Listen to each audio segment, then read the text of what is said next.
Bila shaka hao ni wakazi wa Ol Kalou, wafuasi wa Sammy Ng'otho ambaye ameibuka mshindi katika uchaguzi mdogo wa Ol Kalou ambao uliandaliwa hapo jana katika kaunti ya Nyandarua, hususan eneo bunge hilo la Ol Kalou, kiti hicho kikiwavutia takriban wawaniaji 7. Lakini mwisho wa siku Sammy Ng'otho akiibuka na ushindi wa asilimia takriban 95, akiwabwaga mshindani wake wa pili akija kwa karibu kwa asilimia 13 ambaye ni Sami Mushina wa chama cha UDA. Tayari vyama hivyo vimekiri na vile vile wengine vikikubali ushindani huo na kushindwa. Walioshinda wamepokea ushindi wao na wale walioshindwa pia tayari wamejitokeza na kusema kwamba aliyeshinda basi awafanyie kazi wa Ol Kalou bila hujuma, bila kuwatenga wowote, na vile vile kuunganisha eneo hilo, hususan wakati huu baada ya ushindani ambao ulikuwa mkali kati ya vyama hivyo viwili na vyama vinginevyo ambavyo vilishiriki. Ni uchaguzi ambao ulifanyika jana,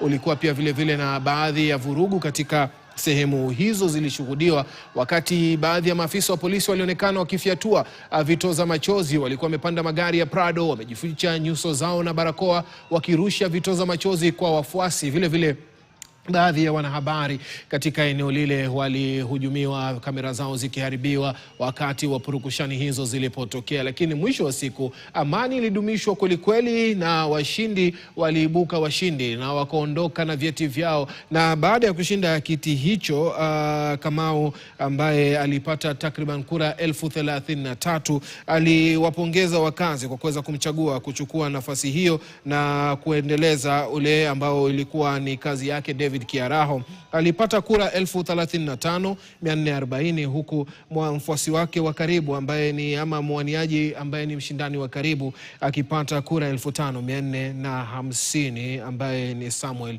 Mushina Nyaga. Karibu sana kwenye taarifa hizi za yanayojiri. Tutakupasha yote yanayojiri kufuatilia chaguzi hizo.